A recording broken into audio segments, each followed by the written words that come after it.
The second segment today is about safety in the lab, safety at the workplace. So I'm here in Canada, and we have what we call a Canadian Center for Occupational Health and Safety. In my science class this week, I covered the topic of WHMIS. There you go. So I have this one right here. First of all, so the WMS is about several symbols that help us understand the type of materials, the type of chemicals we have. So WMS, which are those five letters here, stands for Workplace Hazardous Material Information System. So that's a new system that was integrated in Canada that changed the older version, and that became law in 2015. So here, WMIS has three big parts. One is about labeling. So here I'm going to talk about the 10 symbols we have there. The second one is about information. So each of the chemicals on top of the labeling would have what we call the SMS for the safety data sheet. Safety data sheets are important. It's a couple page where they outline the product in the bottle, but also outlines more information as the chemical compounds, reaction with human, reaction with other chemicals, but also how to dispose safely the different chemicals we use. And the third part, which is very important, is about educating and training. Because if you're in the workplace and you know that there are labels and there's information about chemicals, you need to be trained, because by being trained, you have a better understanding of what it is. In worst case scenario, they tell you, ask questions if you're not sure. So these are three big parts of the WMIS project. So let's see if I can make this one bigger so we can look at each of these. So I covered these in my class because as part of a science teacher, we want to make sure that the students are aware of the chemicals we are using. So keeping in mind that the new legislation since 2015 outlines here the red diamonds like this. So each of the symbols have a red diamond so that it's easily seen. These are on bottles, but will also be on trucks, will be on containers where these products are being used. The only one that is different is this one here, which is the biohazardous infectious materials. So some of you might see this symbol when we have a zombie movies, but that's basically for people doing research on infectious disease, for example. So a worker doing research need to know what they're working with so that they can do the research and then go home safely. So here, this one is a circle because before 2016, we had black circles around these. So let's see if we can look at the 9 other ones that you might encounter. The first one is called exploding bomb. So this one is a new one. In the past, it was about explosives. So for example, if you're a miner or you are a civil engineer and you are blasting rocks for new roads, you are working with explosives. So you need to know that whatever comes to you could be dangerous. These can be explosive if there's an increase in pressure, increase in heat, or if there's a shock to the information. That's important. And sometimes it could be a solid, it could be a gas, but could also be a liquid. So we have to be mindful of that. Another reason why that is because we have so many materials moving from one country to the other. We need to make sure that we carry things safely. The second one is about flame. So here we have either often it's liquids or solid that will burn or go into flame. The easiest one is if you go for camping, you know that you have a campfire and wood will burn. But here there's a variety of materials that can do so. So we have given a little bit of energy and giving an environment, these could burn. It's important to know because you want to be safe. So for example, fossil fuels is an example of materials that will go into flame. The next one is flame over a circle, and these are for oxidizing materials. So for example, if you take, let's see, an example for that, magnesium. In science, sometimes we do a demo where we have magnesium over flame and give it a few seconds, then it will create a very bright light. And the reason for that is magnesium in contact with oxygen with a little energy will burn in contact of oxygen. So it's oxidizing reaction that produce energy. Now, this is used, for example, in fireworks. So when you go to see fireworks and you see an explosion and then you see all those white little specks, the white specks usually are magnesium that are oxidizing in the sky. So they're very, very bright light. But you also have different metals, because if you look at different fireworks, you have different colors and therefore different materials oxidizing and giving energy. So it could be dangerous because it's in contact of oxygen. And knowing there's oxygen everywhere in the atmosphere, you need to find a way to take out the oxygen to stop this from burning. The other one is a gas cylinder. This one is found, for example, in for propane tanks for barbecues. It could be in a hospital for oxygen. Or if you work in a shop, you have sometimes ethylene and oxygen, so you can cut metal. The whole idea here is that you have a container that has compressed gas to a point where it's half liquid, half gas, and then you use it for work. But it's important because you have to deal with the compressed gas and you have to be careful. Corrosion. So here it's corrosive damage to metals as well as skins and eyes. So when we do a chemical lab in class, we always say we need to put the glasses on. If you work with water, it's not a big deal. However, if you have water but there's a high concentration of salt, or you have diluted acids, or if you have a base, for example, in high enough concentration, you will have metals and solids that will be dissolved, but also organic matter. So you have to be careful of that. Perfect. The next one will be skull and crossbone. So here can cause death or toxicity with short exposure to small amount.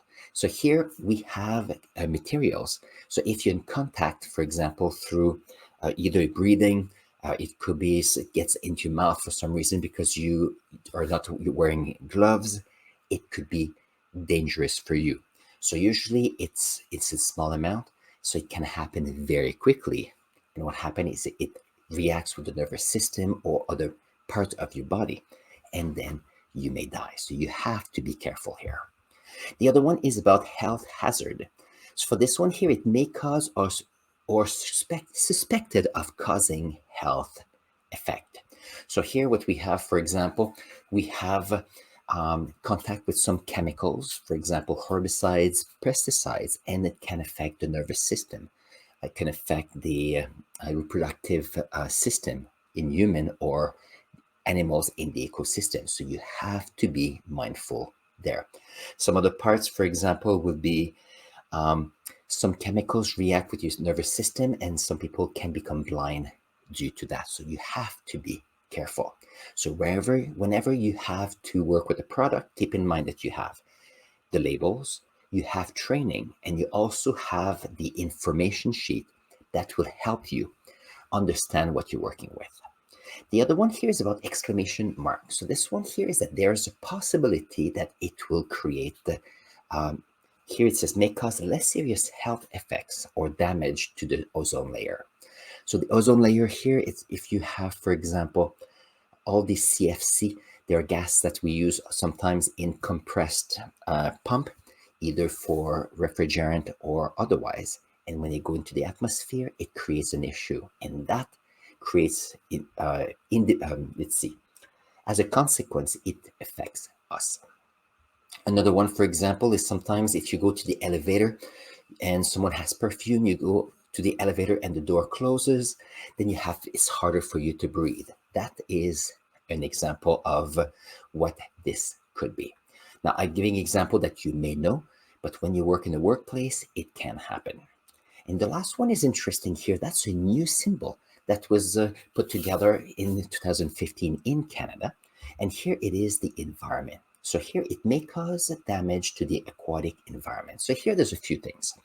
When we do a lab at home, when we do a lab at school, or you work in an industry, all the chemicals you need, you cannot put it down the drain because the drain goes into the sewage system, it's treated, and then sent back to the environment.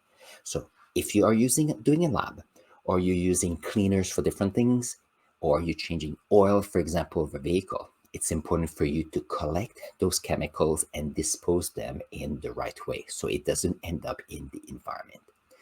Something else that could be included, sometimes when we take medicine, or there's some chemical that humans are ingesting for regulating all kind of situation. What happens is that can end up in the urine, and urine goes into the sewage system. So sometimes there are some situations where we have molecules ending up in the environment just because the humans are using chemicals. So that's something to keep in mind. And that's the basis of the WHMIS pictogram and the whole idea that hazardous materials in the workplace, they have label. Each of these labels can have specific categories because they not always have the levels of difficulties.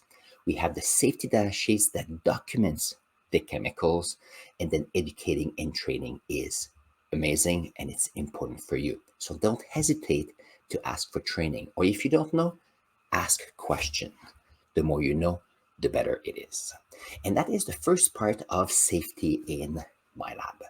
The second part of safety in my lab is about here the consumer chemicals and containers regulations. That is in Canada, and this is for household chemicals. So here we have two parts. The first one here is that if you look around, we have the symbols. So the symbol here is toxic. Let's see if we can make it a bit bigger for you. There you go. So the first one here, you have the skull and the bones. That means that the chemical is toxic. Here we have the hand in a liquid and we can see the bones. That means that the solution is toxic, like an acid. Here we have the flame. That means it's flammable. And here we have here an explosion here. That means that it's explosive. So here are the symbols of what you can find on household products. So for example, you have cleaners that are in cans, for example, and or you have a spray, for example, for air freshener. So here there's a few things. Could be dangerous for your health. And if it's in a can, it can explode if the temperature is too high or you try to puncture the container. Here, if you have, for example, high concentration cleaner, for example, there's some products where you can put in pipes to unclog the pipes. Usually they're corrosive. You also have flammable part like this. If it contains some oil, some ether, some like how can I say that? Like a lighter, for example, with butane, that's an example here. And being toxic, often on cleaners, you find those. I was trying to find an example. It's all in the garage, so I don't have any here. So the symbols are important. The second part is what is around them. So when you have the octagon like this, that means that the content of the container, so the content is toxic. So don't drink it, breathing, tricky. The content here is corrosive. So it's an acid that can hurt you. This one here, the content can be flammable. So when we have the octagon here, when we have here the inverted triangle, that means that the container has an issue. And if it's explosive, it's not the content of the container as much as the pieces of the container that can just move around, being blasted, that can hurt you.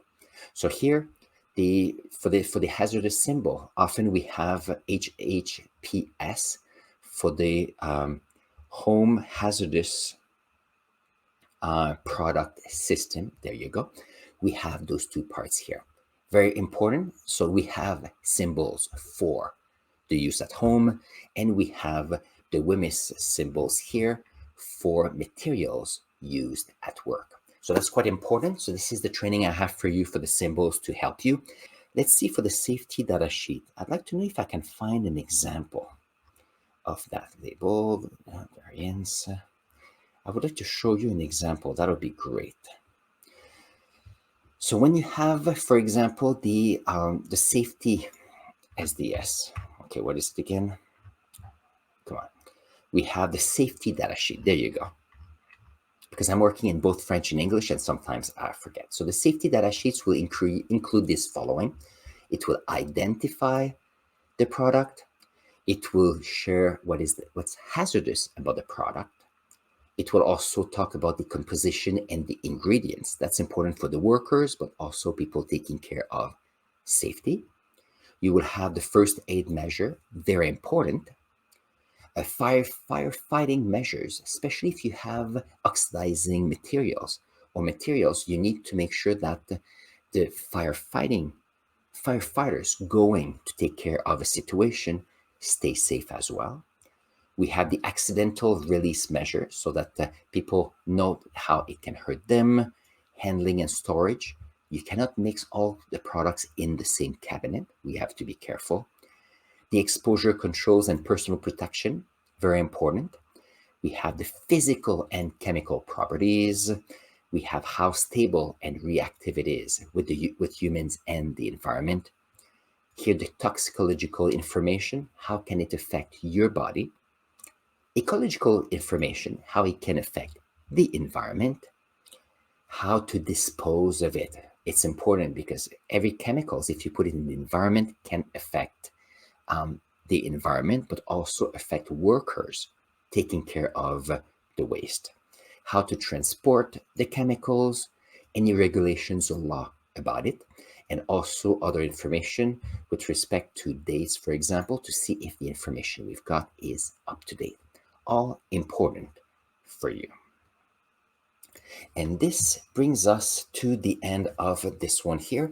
So this video is about training about hazardous materials used in the lab, at school, or at work. And hopefully you have learned enough to be safer with the work you're doing.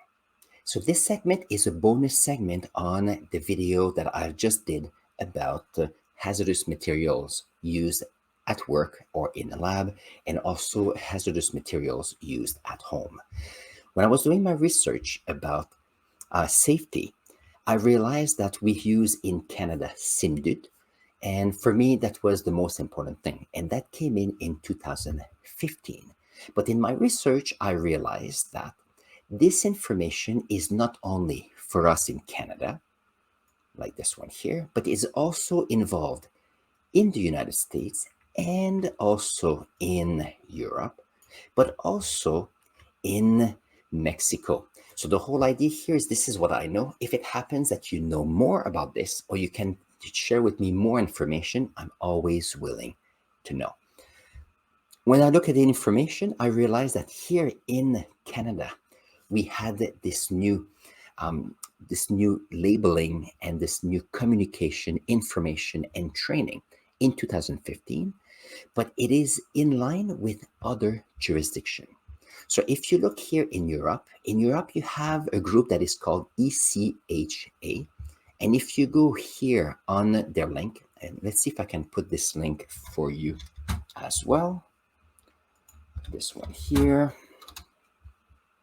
There we go. So if you go on the site, you will notice that they have, okay, let's see, what they called CLP pictogram. So here, CLP means, let's see, categorizing, P is the packaging, and L. So it's, let's see, I forget now what it is, just because I want to say it. Let's see if I can do it. This one here. Let's see. Oh, there you go. I just had it a second ago. So it's classification, labeling, and packaging resolution. So that dates back to 2008. So Canada has been using this to help us. So if you look at their labeling, let's see what they have. You notice that, oh, look at this. They have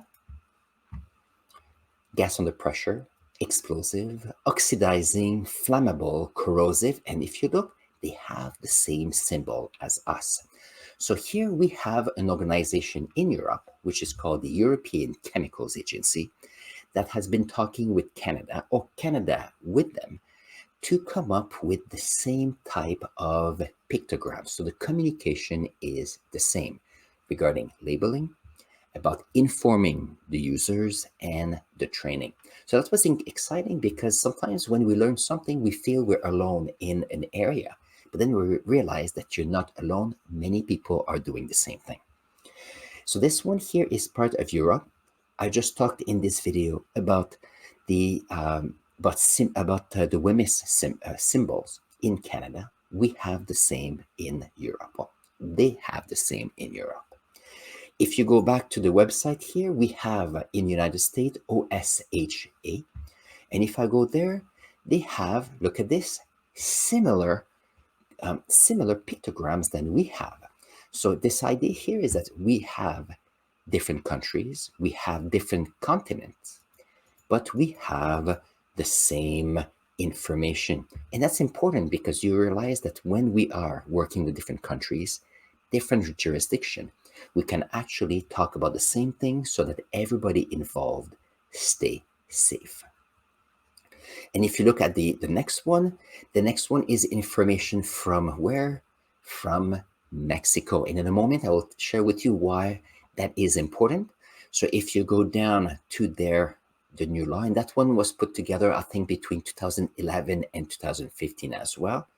Where is it? I had the symbols a moment ago. Let's see.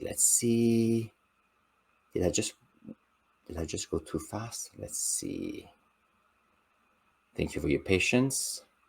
Okay, so where is it? I'm sure we can get this one. Documents. Let's see. There you go. So here we can recognize these symbols. But if you go down a little bit more, you have the pictogram with the red diamond. That allows us to know exactly that these are products that can be dangerous, and these products are used at work. So here, oxidizing materials, flammable, explosive, and you could see here, sensitive to humans. Here it could be poison, and here the exclamation point where it can affect our health. So what is interesting here is we have a situation where we have Europe here, and we also have the States, Canada, and Mexico. And that's important because there are treaties, economic treaties between North America with the States, Canada, and Mexico. And therefore, they're all having the same information. So this was the research I did this week, and I thought it was exciting to have so many more. What I'm interested in is knowing that Europe and North America being countries where economically they have influence on the world and we have import, export, I would love to know if the symbols are used in other countries besides Europe and besides North America. So if it happens that you know that information, that you know that you are from a country or you live in a country and you're using the same symbols to talk about industrial products, I would love to know because I love to expand what I know. And that is the bonus materials I want to share with you about the safety in the lab and in the workplace. If you've enjoyed this video so far, don't hesitate to subscribe to our channel. If you have any questions or clarification questions, put them in the comments below because I always use your comments and your questions to make this show interesting and answering your questions. And in the meantime, I'm going to put here a link to a video and I'll see you there for new learning.